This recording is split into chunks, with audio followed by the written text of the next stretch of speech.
Our ability to reach unity in diversity will be the beauty and the test of our civilization. These are the words by Mahatma Gandhi. Hello to everyone. This is Priya Pawar, a budding special educator in learning disabilities from Army Institute of Education, Greater Noida. Today we are going to have a session on international conventions facilitating inclusive education. We are going to see two policies. Number one, Convention Against Discrimination 1960. Second, Convention on Rights of Child 1989. So let's proceed.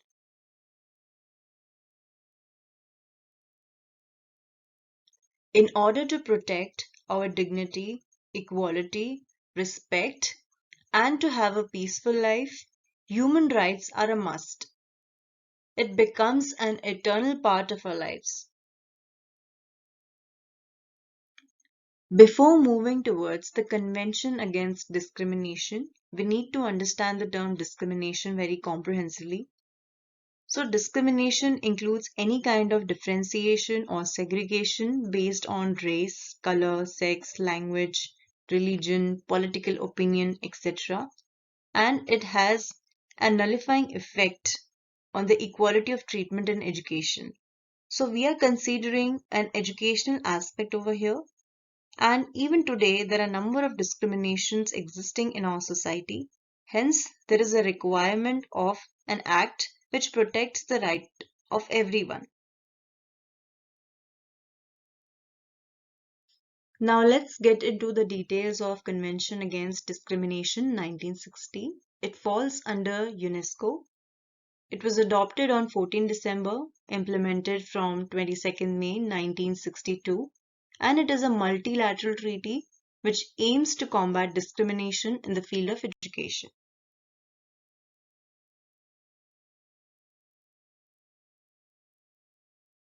So here are some key facts about the convention. The first one is that primary education should be made free and compulsory for all. Secondary and higher education should be made available in different forms, that is, making it accessible according to their individual capacities. Equivalent standards of education in all public educational institutions of the same level and conditions in relation to quality. And opportunities should be provided to those who have missed any part of their primary education and should be allowed to continue their education. There should be opportunities for training programs for teachers, that is, in teaching profession, without any kind of discrimination.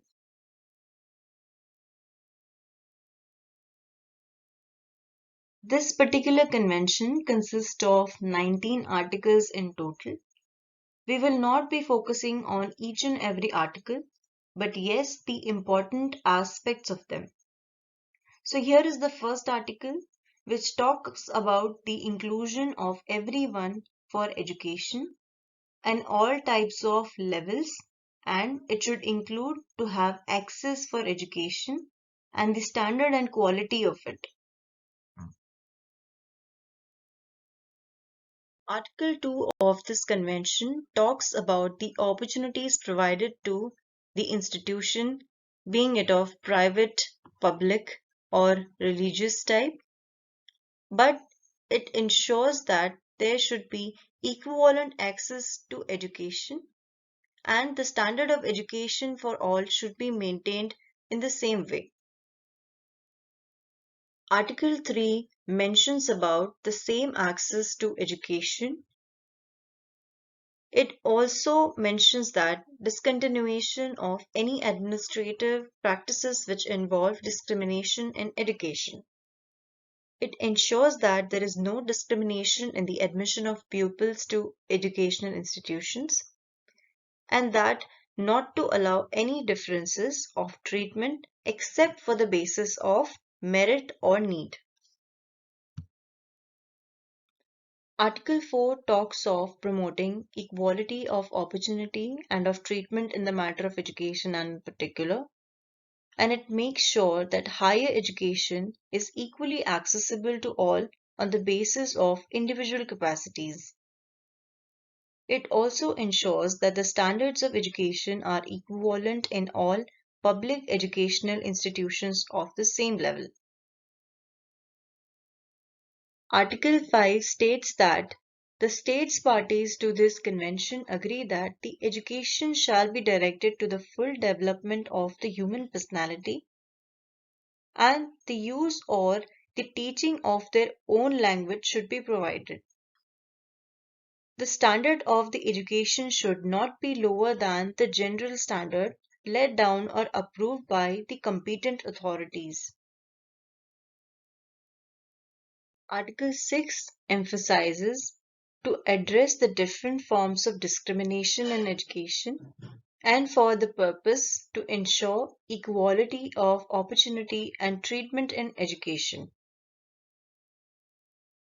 The next important part of the convention is first part of article number 12, which states that this convention shall be subject to ratification or acceptance by states members of the United Nations Educational, Scientific and Cultural Organization in accordance with their respective constitutional procedures.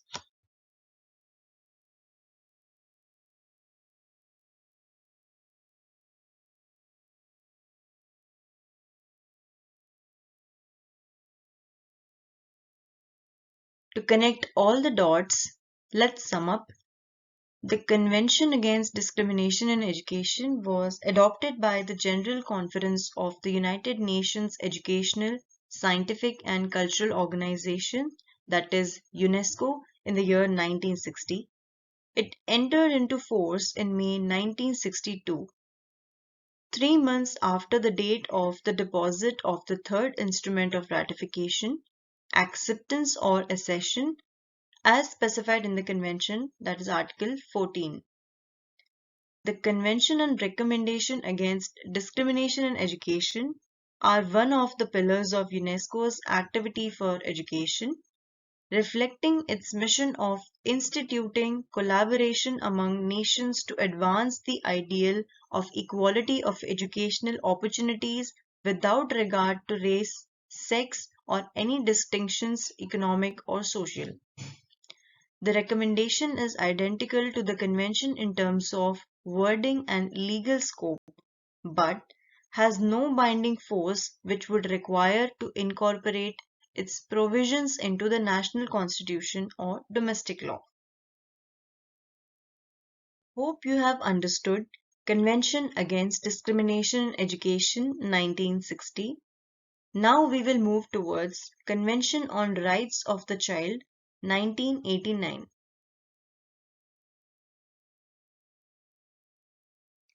Before getting into details of this convention, we need to understand why we are studying this Convention on the Rights of the Child.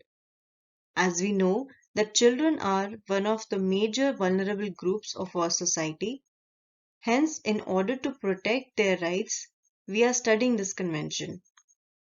The United Nations Convention on the Rights of the Child, also known as the CRC or UNCRC, is an international human rights treaty which sets out the civil, political, economic, social, health and cultural rights of the children.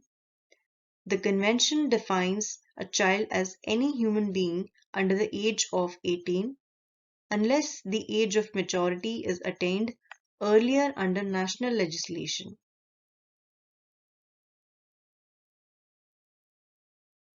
Let's have a look on the preamble of this convention. It recalls the basic principles of the United Nations and specific provisions to certain relevant human rights treaties and proclamations such as the Universal Declaration of Human Rights. It reaffirms the fact that children, because of their vulnerability, need special care and protection. It places special emphasis on the primary caring and protective responsibility of the family, the need for legal and other protection of the child, the importance of respect for the cultural values of the children's community, and the vital role of international cooperation in achieving the realization of children's rights.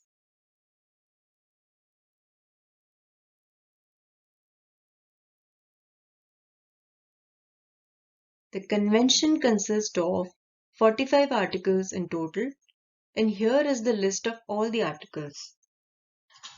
Important articles are non-discrimination, best interests of the child, implementation of rights, survival and development, preservation of identity, family reunification, the child's opinion, and freedom of expression.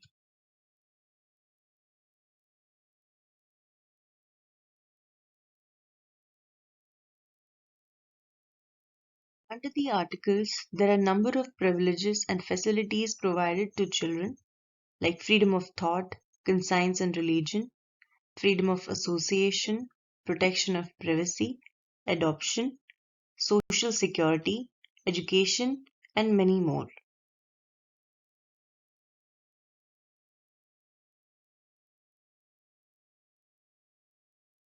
Some more important articles are related to child labor, drug abuse, sale and trafficking, armed conflicts, torture and deprivation of liberty, and so on. Let's have a conclusion of this convention. The United Nations Committee on the Rights of the Child, composed of 18 independent experts, is responsible for supervising the implementation of the convention by the states that have ratified it, and all the nations that have ratified this convention or have acceded to it are bound by the international law. Their governments are required to report to and appear before the UN Committee on the Rights of the Child periodically to be examined on their progress regarding the advancement of the implementation of the Convention and the status of child rights in their country. Their reports and the committee's written views and concerns are available on the committee's website. This international convention recognizes that the child, for the full and harmonious development of his or her personality, should grow up in a family environment in an atmosphere of happiness, love, and understanding. I would like to extend my gratitude to all the resources which helped me collect all the information precisely. Thank you so much for listening patiently. Stay safe and keep learning. Thank you.